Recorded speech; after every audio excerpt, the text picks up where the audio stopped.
Welcome to another inspiring episode of the Elite Expert Insider Podcast. Hosts Melanie Johnson and Jenn Foster are the owners of Elite Online Publishing. They're both Wall Street Journal, USA Today best-selling authors. We're really glad you're here because this podcast was designed for you. Meet industry experts that share their secrets and strategies. Get successful results for your business in money, relationships, health, and your life. Each episode is going to inspire you to take action towards reaching your greatness.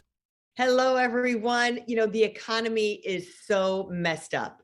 Everyone's freaking out about inflation, rising prices everywhere, uncertainty. The world is uncertain. So where do you put your money these days? I mean, there's all these different options. There's real estate, there's crypto, but you still feel like there's uncertainty. So what about investing in a franchise? You know what? You see Chick-fil-A. Oh my gosh. Up in Michigan, I was up there and the new Chick-fil-A opened, and it was literally 400 cars in line for Chick-fil-A. You're like, dang, I wish I owned that Chick-fil-A. So we have a franchise expert with us today that she consults on how you should get into franchising. Is it worth getting into franchising? What questions you should ask? And is it right for you? So welcome, Kim Daly, the expert franchise consultant. Thank you so much for that introduction. Awesome. Well, Kim, tell us a little bit about your background and how you got into franchising and coaching people on franchising. Okay. So it's not like, people grow up and say, oh, yeah, I want to be a franchise consultant. That's not obvious to you. No, said no one ever. Sometimes the best things in life you just sort of stumble into. I say that like I was born for this business. I just didn't know it was called this. But I started out as a nutritional biochemist. I was on my way to med school, and I actually answered a classified ad in the newspaper, which I have to stop and tell my kids what a classified ad is. That literally changed my life. It was for a franchise consulting company. It was a part-time summer job. Not the company I'm part of now, but it created the deviation. I remember my dad, when I said, I'm thinking about not going to med school, like taking a year off and sort of like doing this franchise consulting thing for a little bit. It was a different business than I'm in today. And my dad was like, you'll never go to med school if you don't go. And I'm like, oh my gosh, of course I will. My entire life is about med school. Why are our parents always right? So I just found my place in the world. This industry is about people helping people. Every day people get up and they're living their dreams. It's just inspiring. It's motivating.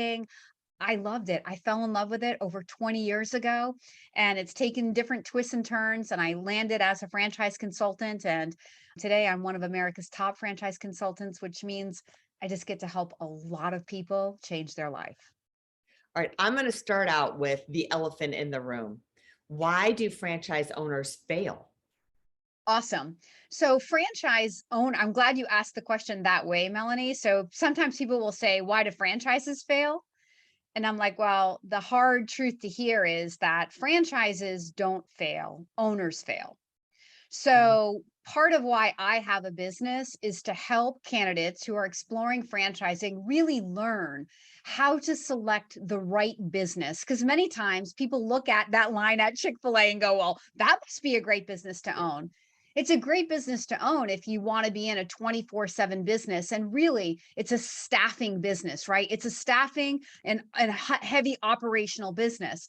But if you say to me, Kim, I'm looking for a more balanced life. I'm looking for a little flexibility in my day-to-day work schedule. I don't really want to manage a really large team of people. Then no matter how long the line at Chick-fil-A is, it's not necessarily the right business for you.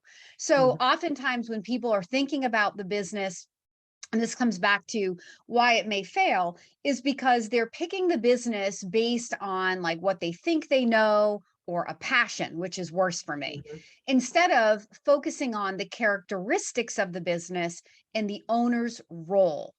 Because ultimately what I've proven to myself and to all of my candidates for many, many years is that the business is a pass-through vehicle, right? So you have to define for yourself and for me, if you're working with me, why do you want to own a business? What's your why? What's motivating you? What gets you out of bed every day and is driving this decision to change your life?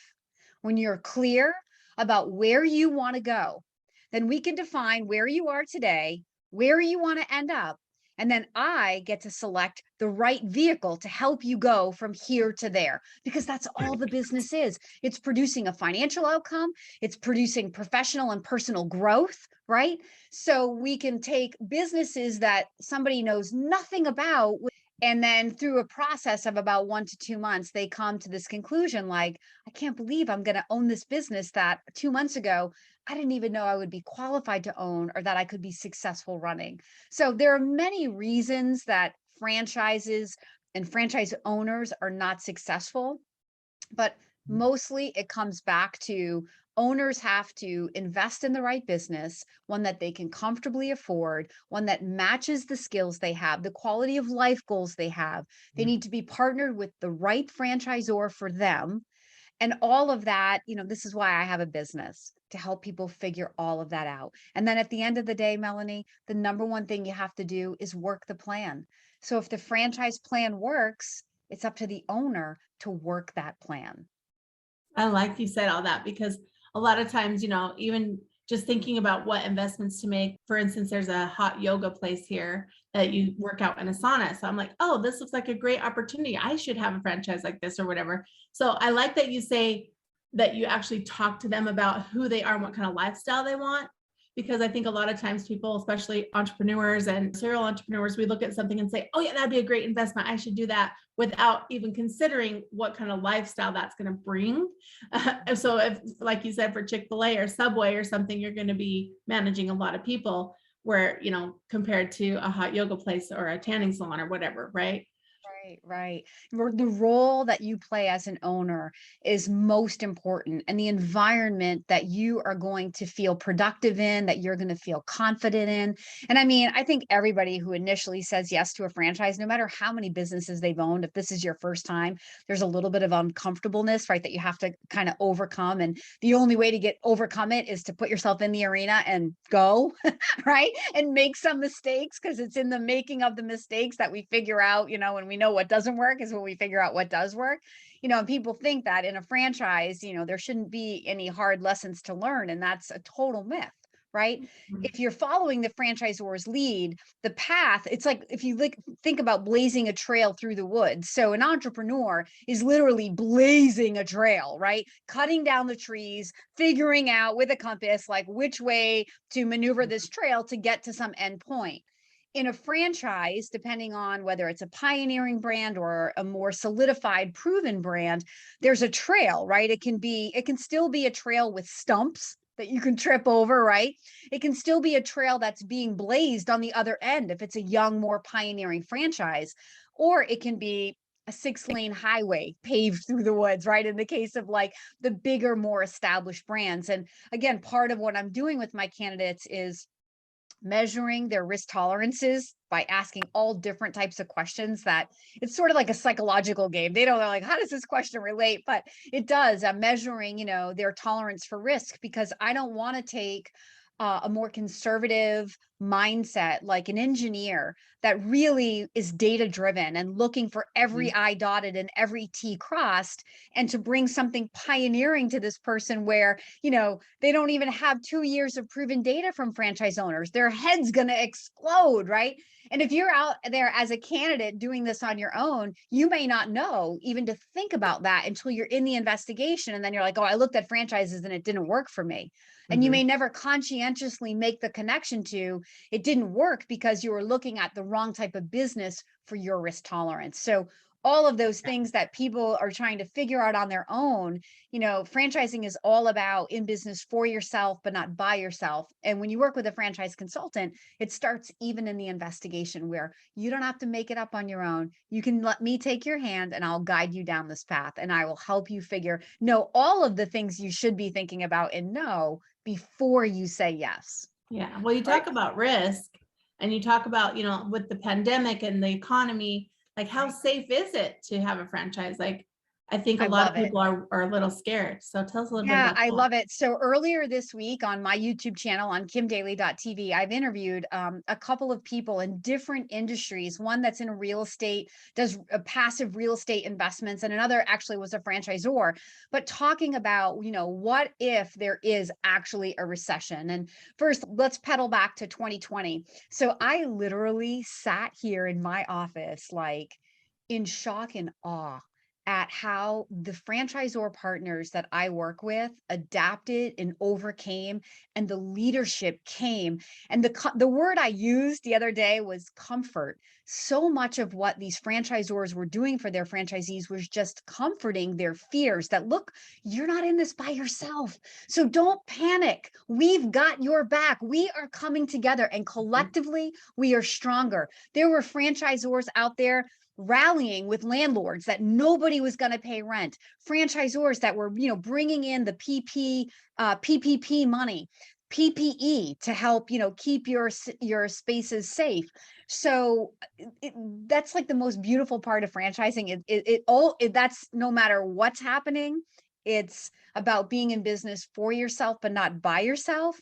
But let me tell you, in the pandemic, that proved to be the saving grace. I will say this, I have not one franchisor partner, and there are hundreds of franchises that I'm affiliated with, that went out of business or that closed its doors in 2020 and could not reopen. Now, that doesn't mean that individual franchisees did not close, but where the parent organization was not leading the charge to help people. But again, people still have to help themselves, right? The franchisor can only, like a parent, you can only guide and corral and encourage and inspire as much as you can, but it's up to the business owner to find that courage and to continue to move forward. And I think that regarding a recession, there's never a great time to start a business, right? If you decide that you're sick of your W-2 job, or you're looking for diversification in your portfolio and you want to add a business, because businesses, when you look at the really wealthy people in the world, they own businesses, but you don't have the heart to go start one from scratch or the time, right? This is where franchising wins, right? It's buying down all of that and getting you right to the point where you can make money, right, from day one. So if that is where you are in your life, look, if you start in a recession, you start at potentially the hardest time, but so what? You get the muscle that you need. And when the recession is over, as things start to get better, your life is easier. And you never have to worry about what if a recession happens again? You already lived through it, right? Yes, you should be more financially capitalized, right? Yes, you should be talking to the franchisor before you say yes about what if, and how are we going to be prepared? But I don't think it's the time to like shrink back. And like a franchisor I interviewed yesterday said, you know what, Kim, sometimes in a recession, what happens is it's survival of the fittest. And you may come in owning one location, and at the end of that recession, you may be able to buy 3 or 4 or 5 more locations at a fire sale from the people who couldn't figure out how to keep their doors open, or even private businesses for sale. So it all comes back to being partnered with really strong leadership that has a vision for the future, has the financial capability, and then making sure that you, as the investor, are fit, financially fit, and mentally say, I may not know what I need to know right now, but I'm partnered with people, and I believe that with their mentorship, I can figure this out. So what do you think about new franchises taking that shot on something new, a new concept, new idea? A former employee of mine started Witch Witch. So when it started, he had to get people involved and to join it. It's been hugely successful, but how do you know to jump on board with somebody new or something tried and true? Love it. So again, it comes back to one's risk tolerance. So I'll say this to the viewers, after, being a franchise consultant for 20 years and watching, how things can go, I don't really work here at FranChoice. So I'm actually like a franchisee of a company called FranChoice. So I live the life of a franchisee. I'm trained by a corporate office and I pay royalties like franchisees do. So they're out while I'm out, every day finding people who want to invest in franchises. My corporate office is out finding franchisors that are ready for growth. So that's how they support me. So, but what we've learned over 20 plus years of being in franchise consulting and one of the leading consulting companies is that, those startup franchises that are backed by, a husband and wife or somebody, an entrepreneur who had a dream and scaled it to multiple units and turned it into a franchise and is ready to grow. That really is nothing, no offense to your friend, because it sounds like he was successful, but that really is nothing more than a startup statistic in the making, right? Which is a 90% chance of failure before their 5th year. The stabilizing point in a franchise system is about 100 units. So the franchises that we work with, even in the pioneering stage, will always be backed by a leadership team that has brought other franchise brands to market. Because once an entrepreneur deviates to franchising for growth, they are now in 2 separate industries, right? They're in their business industry and then they're in franchising. And there is an experience that needs to be there to know how to adequately build the infrastructure of the franchise corporate engine, if you will, alongside scaling franchisees. If you're just selling franchises, but you outpace the growth of your corporate support staff, the whole thing can implode. And that takes a lot of money. That's the other thing, right? Building a franchise takes a lot of money. And so my corporate office has taught me through the years what really works and has shied us away from what doesn't work. And what really works, again, is franchisors that have track record of success. So even if this is a new pioneering brand, they have other brands that they've brought to market successfully where we can look at and go, well, it's reasonable to assume if they brought Mosquito Joe and then they brought Pool Scouts and then they brought a residential cleaning company to market, and look at all the success over there, that now when they bring this new power washing thing, that this one will go the same way the others did. Does that make sense? Yep. Yeah, that makes sense. Really good. Let's talk about money for a minute. So if I was an investor and I want to start a franchise, do I need to bring a ton of money to the game? Do I get an SBA loan? Like, what do people do if you're brand new and you have never thought about a franchise and then you're like, I want to start one. I want to get consulted on what the best one is for me. How do I pay for that? Or what is the typical way that people come and buy a franchise?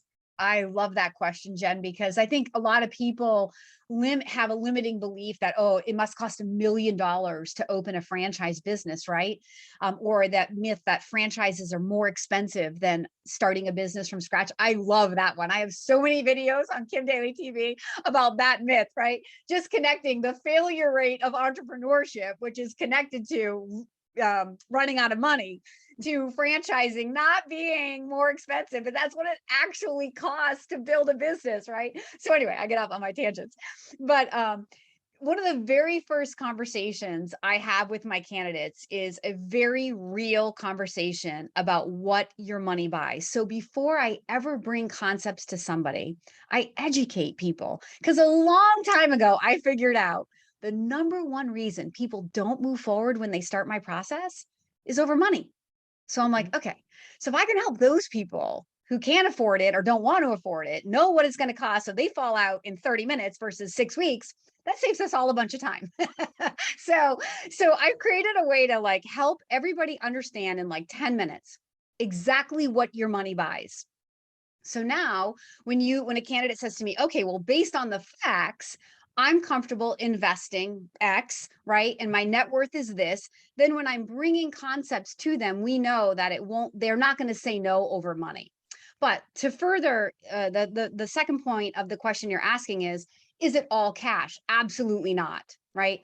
The government loves small business. The government always supports small business owners because small business is a sign of life in communities, right? They create jobs, they create taxpayers and businesses that are taxpayers, right? So the government is always creating piles of money to give to banks to incentivize lending. And that's what the SBA loan is. It's a government-backed lending program.